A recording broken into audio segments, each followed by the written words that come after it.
Alhamdulillahirabbil alamin wassalatu wassalamu ala Rasulillah wa alihi wa man wala. Min kitab Durus Ramadaniyah di Ummatil Muhammadiyah. Ada yang bisa baca dulu? Tidak, langsung.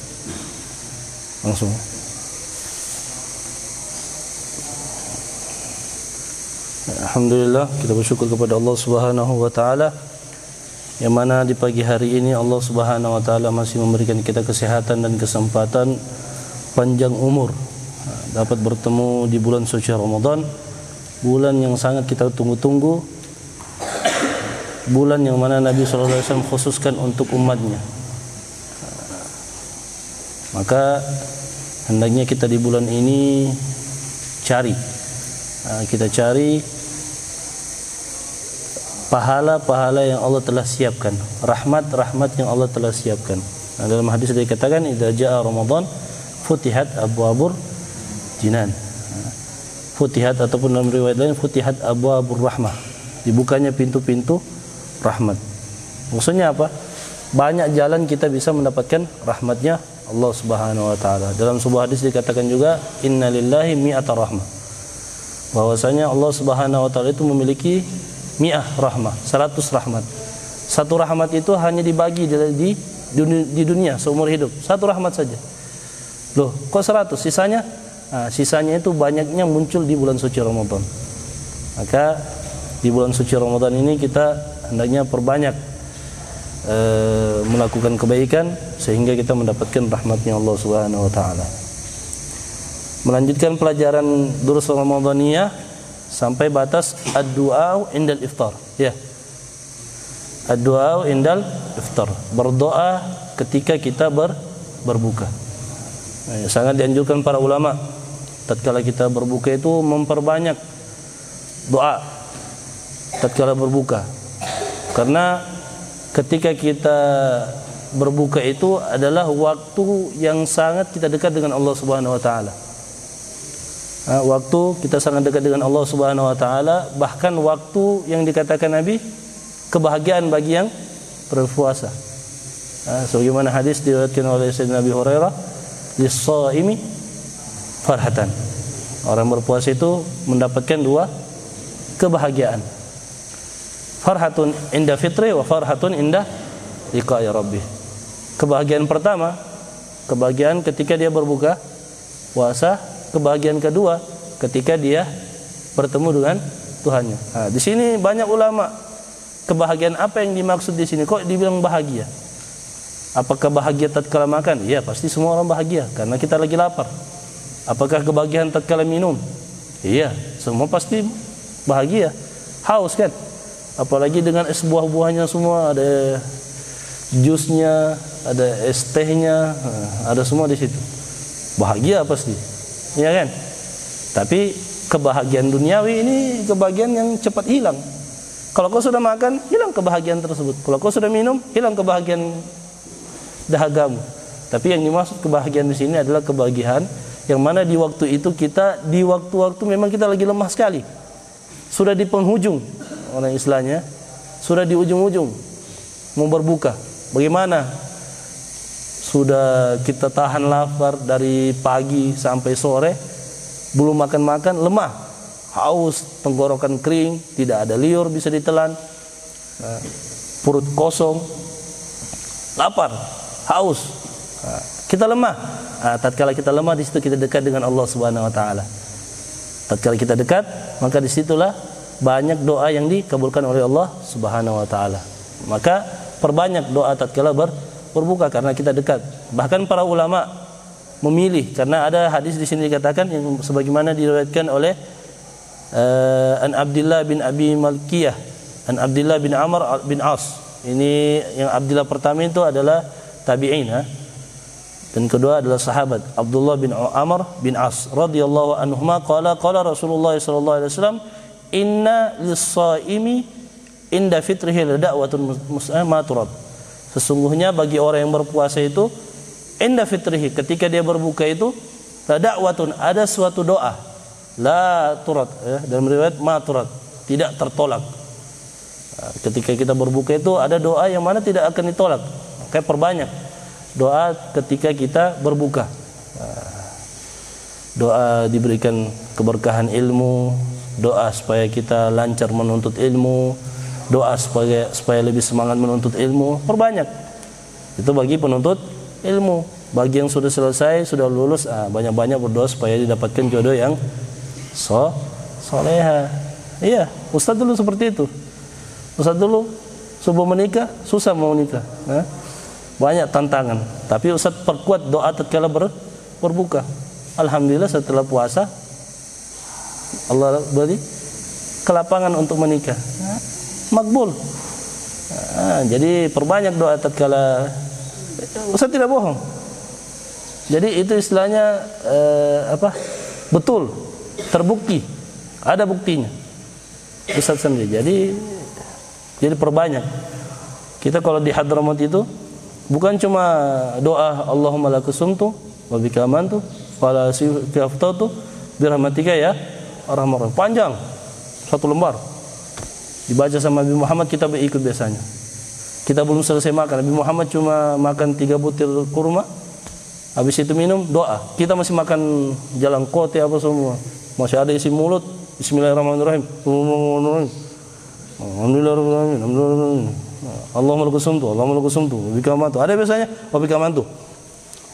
Walas kira futartu. Ikut juga dia makan. Itu kita lapar. Kalau Nabi Muhammad insyaallah cukup kurma selesai. Itu orang Arab. Banyak doanya. Jadi tatkala berbuka itu perbanyak doa. Di sini Masya Allah hadis diriwayatkan oleh sahabat Nabi Abdullah bin Amr. Ini abadilah sahabat. Jadi ada abadilah sahabat itu Abdullah bin Amr bin As, Abdullah bin Mas'ud, Abdullah bin Umar bin Khattab, Abdullah bin Abbas. Itu abadilah sahabat. Maksudnya apa abadilah ini? Para sahabat yang ahli ilim, ahli ibadah, zuhud. Ini dalam riwayat ini Abdullah bin Amr ini saking zuhudnya dia, di pagi dia berpuasa, malam dia tidak tidur, ibadah terus, tidak kawin. Jadi suatu ketika dia punya abah ini kawinkan dia, Amr ini kawinkan anaknya ini Abdullah ini sama seorang wanita. Sudah selesai, besoknya dipanggil ini menantunya yang perempuan. Dia tanya, bagaimana suamimu? Dia bilang, Masya Allah, baru kali ini saya lihat ada lelaki yang tidak kenal namanya wanita. Dia tidak korek istrinya. Wah, mengeluh. Maka abahnya ini mengeluh sama Nabi SAW. Ini ya Rasulullah, coba tegur anak aku ini Abdullah ini. Terlalu kelewatan. Pagi dia berpuasa, malam dia beribadah, sampai dia tinggalkan dia punya istri. Maka Nabi panggil dia. Aku mendengar bahwasanya, maka Nabi tanya dia, wahai Abdullah, apakah kau di siang hari berpuasa? Naam ya Rasulullah. Apakah di malam hari kau ibadah? Iya Rasulullah. Apakah aku tidak kawin? Iya Rasulullah. Saya tidak suka wanita. Saya lebih suka beribadah saja. Nabi bilang apa? Saya ini Rasulullah. Siang saya makan, malam saya tidur, dan saya mendatangi istri-istriku. Di situ Nabi bilang, barang siapa yang tidak mengikuti sunnahku, falaysa minni, maka bukan daripada golonganku. Setelah itu baru sedikit dia korek istrinya, mulai dia tidak berpuasa yang berlebihan. Karena Nabi SAW itu memerintahkan kita, beri juga hak untuk tubuhmu, jangan semua untuk ibadah saja. Ada hak juga untuk tubuhmu, kesian lemah, tidak makan, puasa terus. Setidaknya adalah waktu-waktu kalian untuk beribadah khusus full. Ada juga waktu untuk kalian lagi bersenang-senang, sa'ah wa sa'ah. Istilahnya para ulama bilang banyak sa'ah wa sa'ah. Kadang kau serius, kadang bercanda, kadang kau beribadah, ya kadang sedikit agak refreshing lah istilahnya. Seperti itu. Jangan ibadah terus. Tapi jangan juga bermain terus, tidur terus, jangan. Bukan saat tidurnya orang puasa itu ibadah. Iya, memang ibadah, tapi kalau kau tinggalkan sholat bahaya. Percuma, masa dalam 1 bulan kau mau tidur terus siangnya, ruginya itu kasihan. Ini sahabat Abdullah bin Amr bin As, dia meriwayatkan hadis sekitar 1000 dari Nabi SAW. 1000 hadis. Wa Nabi Hurairah radhiyallahu anhu qala qala Rasulullah sallallahu alaihi wasallam, thalathatun la turaddu da'watahum. Ada 3 dari sahabat Abi Hurairah. Ada 3 golongan yang tidak akan tertolak doanya. Ketika mereka mengangkat tangan, maka doa mereka tidak akan tertolak. Imah langsung Allah kabulkan ataupun Allah simpan. Yang pertama, as-shaimu hatta yuftir. Orang yang berpuasa sampai dia berbuka. Nah, jadi dikatakan para ulama, orang berpuasa itu selama dia berpuasa doanya tidak akan tertolak. Kapan? Bebas, kapanpun. Tapi dengan syarat, selama tidak ada perkara yang bisa menahan doamu. Seperti apa? Aklul haram, makan sesuatu yang haram. Karena jelas dari hadis Nabi SAW tidak akan diterima doanya orang yang ada di dalam tubuhnya ataupun bajunya daripada sesuatu yang haram. Maka itu harus dijaga. Jangan sampai ada sesuatu syubhah. Kita ini paling sering, syubhah ini paling sering. Pakai barang tanpa izin, nanti sudah selesai baru dibilang. Oh enggak, ridhonya Masya Allah, temanku itu baik. Ya husnuzonnya Masya Allah sih, cuma husnuzonnya bukan pada tempatnya. Kok ada sandalnya Ustaz, pakai sandalnya Ustaz Syukri. Karena Ustaz Syukri baik, tidak aneh itu. Ya baik sih, cuma tahulah tempatnya. Jangan juga, ya kan? Ada waktu-waktunya. Jangan mengambil kesempatan dalam kesempitan. Ada bilang apa? Al-istiqamah khairu min alfi karamah. Di situ dia kalau sholat duduknya di situ terus. Di mana kok? Di belakang tiang.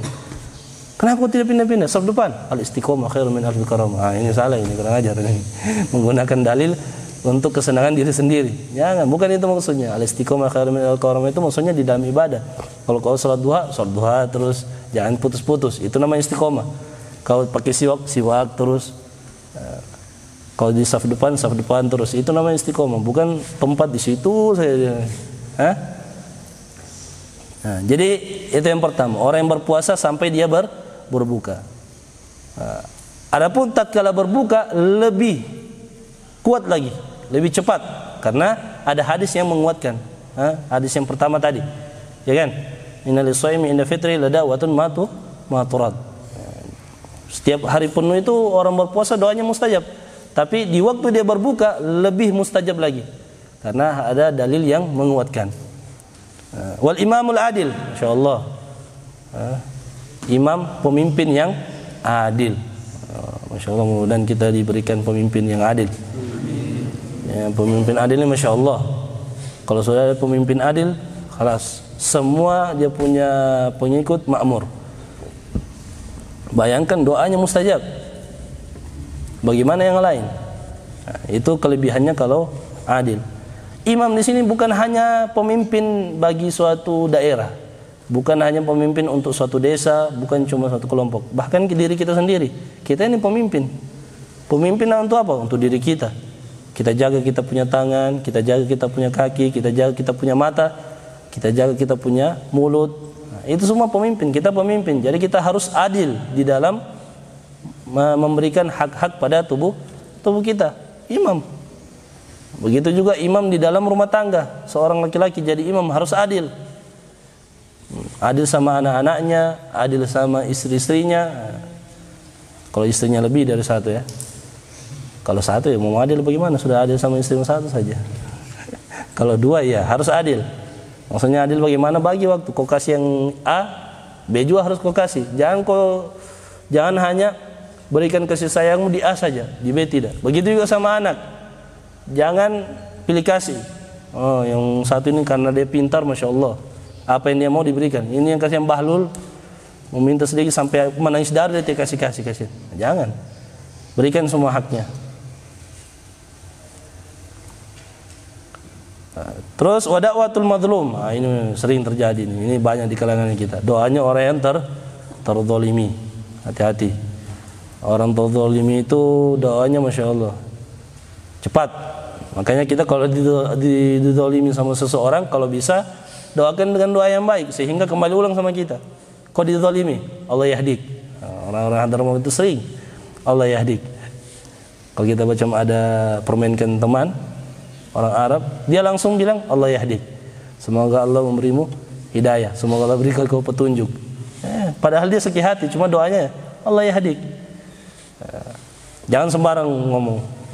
Apalagi kita sebagai orang tua ataupun yang lain, kita jangan sampai, karena mulutnya orang tua itu seperti kilat. Harus hati-hati. Ada seseorang ibu suatu ketika ingin menjamu, ini cerita ya, cerita terjadi, ingin menjamu tamu, sudah terbentang ini makanan, hidangan sudah terbentang, siap sudah untuk dimakan. Datang anaknya yang kecil, bawa pasir, bawa pasir di piring. Dia taburi semua itu pasir di makanan yang sudah siap. Innalillahi wa inna ilaihi raji'un. Tamu sudah datang, hidangan sudah siap, tiba-tiba datang anaknya yang kecil, dia siram, dia hamburkan pasir. Bagaimana itu? Bagaimana emosinya orang tua itu? Tapi masya Allah, ibunya ibu solehah, wanita solehah, tidak langsung keluar kalimat-kalimat keji. Dia jaga kalimatnya. Apa dia katakan sama anaknya dengan emosi nih? Keluar kau anakku, pergi sana kau jadi imam Masjidil Haram. Itu dia bilang, keluar kau sini, keluar kau dari rumah, pergi sana kau, pergi kau jadi imamnya Masjidil Haram. Sekarang dia jadi imam Masjidil Haram. Siapa? Imam Sudais. Ya, itu doanya mamanya tatkala emosi. Ya, harus hati-hati. Mulut itu harus cepat, apalagi berkenan pada waktu yang mustajab. Makanya hati-hati, jangan sembarang. Apalagi kita mendoakan orang muslim kembali sama kita. Makanya jangan berlebihan. Kalau berdoakan itu doakan yang baik. Semoga Allah memberimu hidayah. Insyaallah kalau malaikat aminkan, walaka mithlu, ya kan? Malaikat bilang, kau juga akan dapat apa yang kau doakan. Bayangkan kalau kau doakan, semoga kau celaka. Nah, jangan heran kalau nanti beberapa waktu kau celaka, ya, karena doamu juga dulu sama temanmu celaka. Malaikat bilang walaka mithlu, doanya malaikat ini. Hati-hati, zalim. Makanya orang yang terzalimi itu juga pintar-pintar juga untuk mendoakan orang yang menzaliminya. Yarfa'uha fawqal ghamam, doa mereka ini diangkat ke atas awan, fatuftahu lahu abwabus sama, sehingga terbuka pintu-pintu langit langsung. Terangkat doa mereka langsung, tidak ada tertolak, langsung terangkat, langsung terbuka pintu-pintu langit. Wa yaqulu rabb, maka Allah Subhanahu wa taala berfirman, wa izzati wa jalalati, dengan keagunganku dan kemuliaanku, la ansurannaka, aku akan menolongmu. Bayangkan, ini janjinya Allah sudah sama orang yang tiga ini. Aku akan menolong kepadamu walau ba'dahin, meskipun aku tunda. Jadi doa mereka ini akan mustajab meskipun bukan secara langsung. Maka hati-hati kalau ada orang terzalimi, dia doakan kau sekarang, mungkin kau tidak dapat sekarang, bisa jadi nanti Allah simpan, imma Allah berikan kau di dunia ataupun disimpan nanti di akhirat. Naudzubillah min dzalik. Makanya hati-hati. Hadis ini masyaallah diriwayatkan oleh Sayyidina Abi Hurairah radhiyallahu anhu. Siapa namanya Abi Hurairah? Abdurrahman bin Sahar. Apa namanya? Paham? Ad-Dausi. Abdurrahman bin Sahar. Abi Hurairah bapaknya kucing. Ini julukan bukan sembarang. Jangan sembarang kalian berkasih julukan sama orang. Ini julukan langsung dari Nabi SAW, bapaknya kucing. Karena Abi Hurairah ini suka bawa kucing. Jadi orang Arab itu tidak ada tas dulu. Tidak ada namanya tas, tidak kenal namanya tas, tidak kenal namanya ransel. Jadi bagaimana orang bawa barang? Lengan baju mereka itu besar. Jadi taruh barang di situ biasanya, dibawa begini. Abi Hurairah ini bukan barang dia bawa, kucing dia taruh di lengannya. Pas berjalan ketemu dengan Nabi SAW, ditanya sama Nabi, apa kau bawa ya Abdurrahman? Dia bilang kucing ya Rasulullah. Nabi bilang, ya Abahir, wahai bapaknya kucing. Apalagi Nabi sangat suka sama hewan kucing. Ya Abahir. Ini sahabat Abi Hurairah ini sahabat yang paling banyak meriwayatkan hadis. 5.374 hadis dia riwayatkan dari Nabi.